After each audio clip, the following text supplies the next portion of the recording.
পৃথিবীতে যেখানে যারা মানুষের মতামতকে উপেক্ষা করে কোরআন এবং সহিহ হাদিস মেনে চলতে চায় তারাই আহলে হাদিস।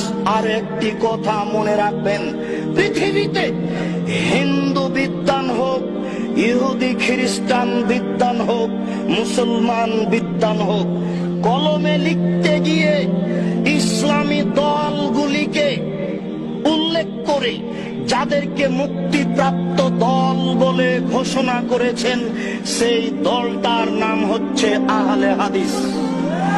বিশ্বাস করুন, বিশ্বাস করুন, আমার এই ভাঙাচোরা বিদ্যাই, আমার এই টুটা ফাটা বিদ্যা